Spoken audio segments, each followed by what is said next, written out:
ఏనాడైనా నిరుపేద వర్గాల పట్ల, రైతాంగం పట్ల, రైతు కూలీల పట్ల అండగా నిలిచే పార్టీ కేవలం కాంగ్రెస్ పార్టీ అని చెప్పంటేనే రేపు రాబోయే ఒక పార్లమెంట్ ఎన్నికల్లో జాతీయ స్థాయిలో కాంగ్రెస్ ప్రభుత్వం ఏర్పడడం, అది ఇండియా కూటమి ఏ విధంగా ఒక సెక్యులర్ గవర్నమెంట్, ఒక లౌకికవాద ప్రభుత్వం, పేద ప్రజల సంక్షేమ ప్రభుత్వం అని చెప్పంటున్నా. వీళ్ళ క్రూడ్ ఆయిల్ ధరలకు అనుగుణంగా అంతర్జాతీయ మార్కెట్లో ఏ విధంగా అయితే క్రూడ్ ఆయిల్ ధరలు తగ్గడం జరిగిందో, వీళ్ళ పెట్రోల్ డీజిల్ ధరలు ఏదైతుందో వీళ్ళు 2014 స్థాయికి 2014లో ఏ ధరలైతే ఉండనో పెట్రోల్ డీజిల్ ఆ స్థాయికి దాన్ని ఏదైతుందో వెనక్కి తీసుకెళ్లడం వీళ్ళ కాంగ్రెస్ పార్టీ యొక్క లక్ష్యం అని చెప్పంటారు.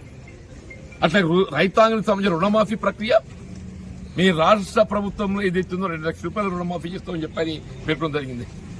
రేపు జాతీయ స్థాయిలో కూడా రాహుల్ గాంధీ గారు పేర్కొన్నారు, మల్లికార్జున ఖర్గే గారు ఏదైతుందో వారు పేర్కొనడం జరిగిందని చెప్పంటున్నాం. ఏ విధంగా తెలంగాణ రాష్ట్రంలో రైతాంగం రుణమాఫీ చేయడం జరుగుతుందని చెప్పి పేర్కొన్నారో, జాతీయ స్థాయిలో కూడా అప్పులు నెట్టబడ్డ రైతాంగానికి మరి రుణవిముక్తం చేయాలనే భావనతోని వీళ్ళ గత ప్రభుత్వం ఎన్డీఏ ప్రభుత్వం ఏదైతుందో ఏ విధంగా మీరు బడా పెట్టుబడిదారులకు బ్యాడ్ టెప్స్ తొలగించే విధంగా రైతు కల్పించిందో, సామాన్య రైతాంగానికి ఏదైతుందో వారికి అవకాశం కల్పించడం. రాబోయే ప్రభుత్వం కాంగ్రెస్ పార్టీ ఆధ్వర్యం లోపల పేద ప్రజల సంక్షేమ ప్రభుత్వం అని చెప్పారు, పేద ప్రజల సంక్షేమ ప్రభుత్వం చెప్పంటున్నారు, రైతాంగ సంక్షేమ ప్రభుత్వం, రైతు కూలీ సంక్షేమ ప్రభుత్వం అని చెప్పంటున్నారు.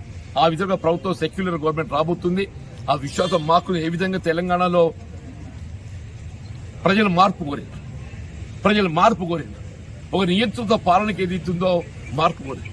అదే జాతీయ స్థాయిలో కూడా ఏదైతుందో ప్రజలు మార్పు కోరుతున్నారు. 2 పర్యాయాల అవకాశం ఇచ్చిన మోడీ గారికి, అంతకుముందు యూపీఏకి 2 పర్యాయాల అవకాశం ఇచ్చిండ్రు. వీళ్ళు మోడీ గారి ప్రభుత్వం ఏదైతుందో గత యూపీఏ ప్రభుత్వంతో మనం పోల్చి చూసినట్టయితే వాళ్ళు ఎక్సెప్ట్ నినాదం తప్ప కార్యాచరణలో ఏదైనటువంటి ఒక అభివృద్ధి సంక్షేమాలు లేవు అనేటువంటి భావనతో మార్చబోతున్నారు. కాంగ్రెస్ ప్రభుత్వం రాబోతుందని చెప్పని పేర్కొంటున్నారు. మొత్తము 15 మంది ఎలక్టెడ్ కౌన్సిలర్లు మరియు 3 ఎక్స్ అఫీషియో మెంబర్స్, టోటల్ 18 మందిలో 230 మెజార్టీ అంటే 12 మంది ప్రజెంట్ ఉండాలి. ఈరోజు టోటల్గా 13 మంది ప్రజెంట్ ఉండడం జరిగింది. గౌరవనీయులు జీవన్ రెడ్డి ఎమ్మెల్సీ గారు ఎక్స్ అఫీషియో మెంబర్, స్థానిక శాసనసభ్యులు నేను, గౌరవనీయులు ఎంపీ గారు వివి పాటిల్ గారు ఈరోజు అబ్సెంట్ కావడం జరిగింది. ఇతర కౌన్సిలర్లు కూడా మిగిలిన ఎవరు కూడా రాలేదు.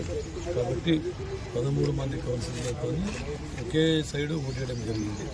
అవిశ్వాసానికి మద్దతుగా ఓటేయడం జరిగింది. కాబట్టి చేతులెత్తితే అవిశ్వాసము నెగ్గడం జరిగింది.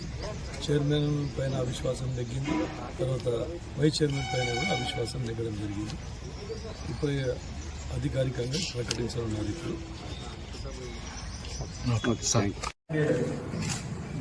మున్సిపల్ చైర్మన్ మరియు వైస్ చైర్మన్ పదవులకు గాను అవిశ్వాస తీర్మానం, జిల్లా కలెక్టర్ గారి అవిశ్వాస తీర్మానం ప్రతిపాదనని 10 మంది కౌన్సిలర్లు ఫామ్ 1 ద్వారా నిర్ధారిత ఫామ్ 1 ద్వారా జిల్లా కలెక్టర్ గారికి సమర్పించడానికి, దానికి అనుగుణంగా జిల్లా కలెక్టర్ గారు ఫామ్ 2లో నోటీస్ ఇచ్చి ఈరోజు ఆర్డీఓ నారాయణ గేట్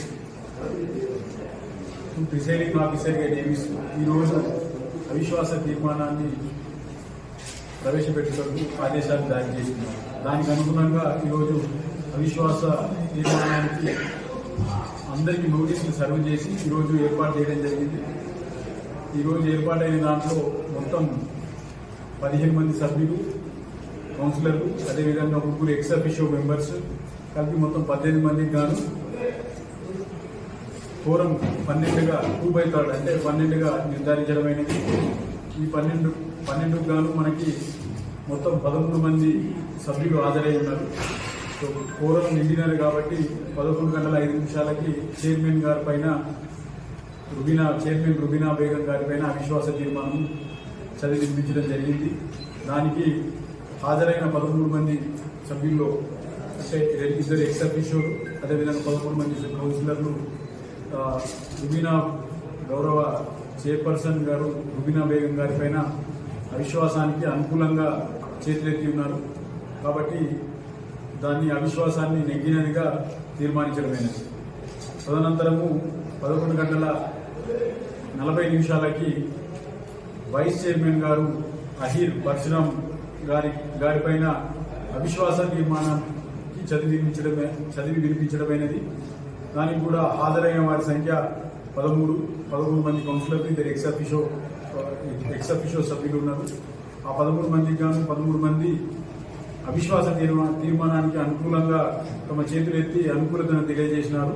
కాబట్టి వైస్ చైర్మన్ శ్రీ అహీర్ పరశురాం గారి పైన ప్రవేశపెట్టబడిన అవిశ్వాస తీర్మానము నెగ్గినదిగా తీర్మానించడమైనది. ఇట్టి